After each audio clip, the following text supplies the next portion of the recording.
Hihihihihi. Halo para kaum borangan, gimana? Udah siap lihat adegan jump scare?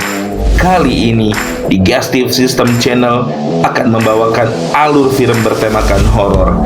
Bagi kalian juga para jomblo akut, mohon siapkan kacamata hitam karena film ini mengandung unsur ketelanjangan.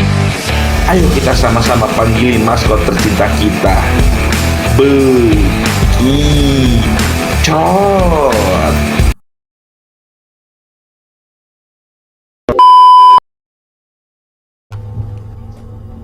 We got an idea on her? Well, for now, she's a Jane Doe. Kisah berfokus pada pasangan ayah dan anak. Ada Tommy, sang ayah, dan Austin, si anak. Mereka berdua merupakan dokter bersertifikat halal, khusus dalam bidang forensik. Mereka bekerja di rumah praktek sendiri, milik keluarga Tilden. Tommy keluar sebentar untuk menghirup udara segar, sedangkan Austin merapihkan pekerjaannya. Saat ia mematikan salah satu lampu ruangan, tiba-tiba rupanya Austin dikagetkan oleh kedatangan kekasihnya bernama Emma. Emma yang penasaran dengan pekerjaan Austin lalu meminta kekasihnya jika ia ingin melihat bagaimana jenazah sesungguhnya. Kemudian Tommy, ayah Austin, mengizinkan Emma melihat salah satu mayat. Emma kebingungan. Mengapa jenazah itu harus dipasangkan lonceng pada kakinya? Tommy menjawab, itu untuk jadi pembeda mana orang yang tewas atau hanya yang sedang koma. Ketika Austin dan Emma hendak pergi jalan, mereka kedatangan seorang sheriff yang membawa jenazah untuk dilakukan otopsi. Austin, yang memang dasarnya anak soleh, ia tak tega meninggalkan ayahnya. Austin menyuruh Emma pulang dan membatalkan janjinya. Emma pun pergi di waktu malam hampir tiba. Rupanya, mayat yang dibawa oleh Bapak Sheriff, seorang wanita yang tak dikenali identitasnya. KTP-nya pun tak ditemukan di TKP. Austin sudah kembali ke ruangan itu untuk membantu ayahnya. Akhirnya, mereka menyetujui pekerjaan yang ditugaskan Sheriff. Okay. Inilah awal teror Jane Doe pun dimulai.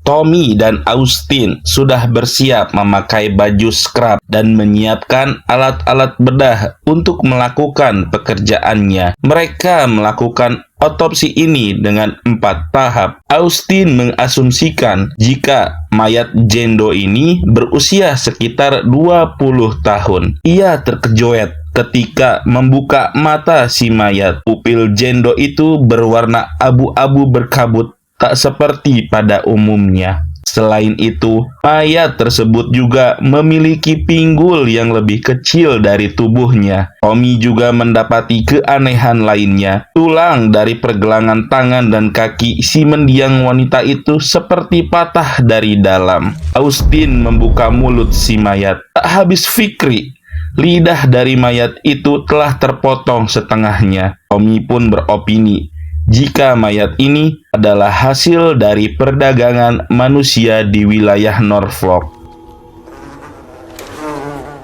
Tommy juga mendapati keganjilan lainnya. Tommy kebingungan. Ia menemukan benang sol yang tersangkut di kerongkongan si mayat. It's definitely some kind of fabric. Jam dinding kini sudah mulai menunjukkan pukul 9:30 malam. Mereka berdua hendak melanjutkan pembedahan bagian dalam. Secara tiba-tiba, radio lama yang ada di sana berputar secara acak membuat kegaduhan lagi dan lagi. Saat Tommy menyayat badan jenazah tersebut, tubuh wanita itu mengeluarkan darah segar hingga darahnya mengalir. Tommy dan Austin menerka-nerka. Sebetulnya apa penyebab kematian si wanita itu? Paru-parunya menghitam, bak orang yang mengalami luka bakar tingkat 3. Mereka berdua keheranan. Kok bisa sih semua jaringan dan organ dalamnya rusak parah, sedangkan tubuh bagian luarnya mulus sebening kaca? Disfigured beyond recognition.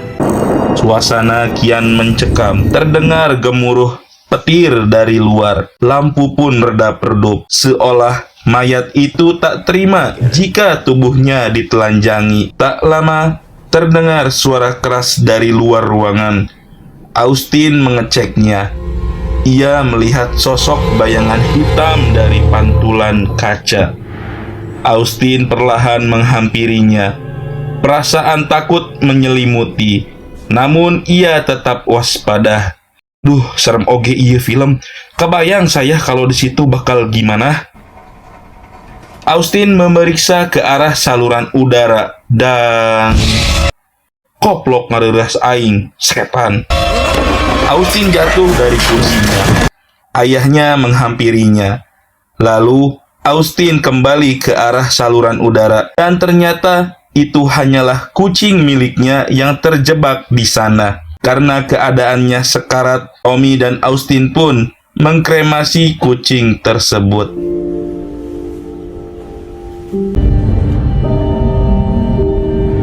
Austin dan Tommy telah kembali ke ruangan otopsi. Mereka melanjutkan pembedahan ke tahap 3. Tommy membelai usus jenazah wanita itu. Makin kesini kok makin aneh. Kenapa bisa ada kembang sapatu dalam pencernaan si mayat itu? Tommy lalu mengambil salah satu buku. Di sana terdapat nama bunga itu, Jimson Weed, bunga yang dapat melumpuhkan organ tubuh.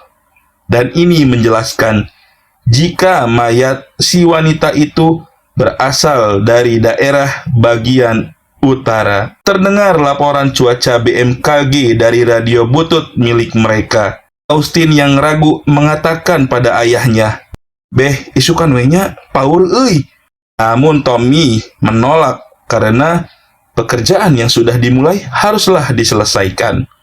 Betapa terkagetnya mereka berdua mendapati gigi yang terbungkus dalam usus si mayat jendo itu. Tommy membuka kain pembungkusnya. Terdapat tulisan angka Romawi dan simbol ritual pada kainnya.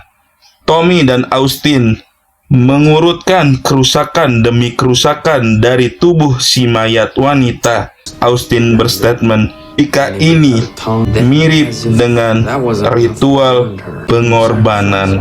Tommy yang semakin penasaran lalu meminta Austin membantunya untuk menguliti tubuh mayat wanita tersebut. Astagfirullahalazim. Untuk kesekian kalinya, Austin dan Tommy dibuat kebingungan. Kumaha bisa aya simbol serta gambar satanik di jaringan kulit hipodermis si mayat wanita itu. Tiba-tiba semua lampu pecah, ruangan makin gelap, suasana makin tak kondusif. Tommy dan Austin memutuskan meninggalkan ruangan itu. Tommy mencoba membuka pintu besi dari dalam, tapi pintu itu macet karena terhalangi pohon tua besar yang tumbang. Mereka menuju ruangan kantor menghubungi Bapak Sheriff. Namun, Sheriff tak mendengar jelas suara Tommy. Austin dan Tommy mendengar suara lonceng dari balik pintu ruangan. Austin mengintip dari lubang celah kecil bawah pintu, dan ia melihat salah satu kaki mayat berjalan. Apakah itu zombie? Austin meyakini jika semua ini adalah ulah dari mayat wanita jendo. Keadaan makin menjadi. Tommy ditarik sesosok makhluk. Pintu toiletnya tertutup. Austin berusaha menobrak pintu, namun ia tak melihat siapapun yang melakukan itu pada Tommy. Tommy tak yakin kalaulah penyebab ini semua adalah mayat wanita Jendo itu. That's what I've been trying to tell you. That's not possible. Her body? Tommy dan Austin telah berada di ruangan otopsi. Austin yang tak tahan lalu melempar api ke arah tubuh si Jendo. Sayangnya, sekeliling mereka ikut terbakar. Tommy lalu menyemprotkan apar. Anehnya, api itu tidak membakar tubuh si mayat wanita. Mereka mendengar suara pintu lift terbuka. Kemudian, mereka berlari menuju lift dalam keadaan gelap. Untuk bersiaga, Austin membawa kapak. Pintu lift itu tak kunjung tertutup. Dalam keadaan panik, Tommy mengayunkan kapak ke arah luar lift. Naasnya, itu adalah Emma, dan ia harus menjemput ajalnya. Tommy dan Austin kembali ke mayat si wanita. Meski teror demi teror dilalui, mereka berniat melumpuhkan kutukannya. Austin membedah kepala wanita itu. Ia kaget bukan kepalang melihat sampel otaknya. Tommy berkesimpulan, wanita itu sesungguhnya masih hidup. Austin mencoba membuka kembali kain yang bersimbolkan angka Romawi. Ia menemukan kata Leviticus yang berasal tahun 1963. Teka-teki itu pun terungkap di dalam kitab yang dipegang oleh Tommy, bahwasanya ia adalah penyihir dan darahnya akan berada di dalam kepala mereka sendiri. Tommy menyadari kalau si mayat meminta tumbal untuk ajang balas dendam atas apa yang ia alami. It's our revenge. Tommy berkata padanya, "Ambil saja diriku, tapi jangan sakiti anakku." Benar saja. Seiring itu, Tommy merasakan sakit yang dialami si mayat, dan anehnya mayat itu kembali utuh. Sayang, Tommy harus wafat karena perjanjian nyawa yang ia tukar agar Austin tetap selamat. Tak lama, terdengar seseorang memanggil nama Austin. Listrik kembali hurung. Austin bergegas menuju pintu besi. Ia berusaha membuka pintu itu, akan tetapi suara itu hanyalah berasal dari sebuah lagu yang terputar di radio. Austin kembali mendengar suara lonceng. Ia memeriksa ke arah bawah loteng. Saat ia berbalik, Austin kaget melihat sosok ayahnya di sana. Austin pun harus kembali kepada Yang Maha Kuasa.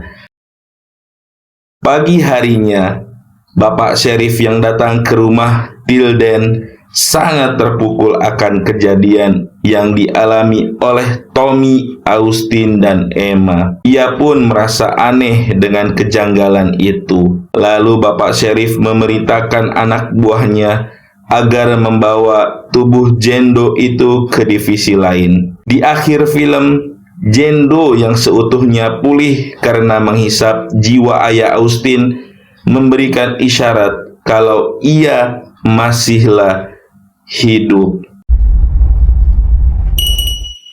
Film pun tamat. Informasi tambahan saja, Jendo itu adalah penyebutan untuk mayat wanita yang ditemukan tanpa identitas di wilayah Amerika. Dan pesan dari film ini yang dapat kita ambil adalah jangan jadi ahli forensik, apalagi yang borangan. Saya, Agent Bunyer 1, pamit undur diri. Wassalamualaikum warahmatullahi wabarakatuh.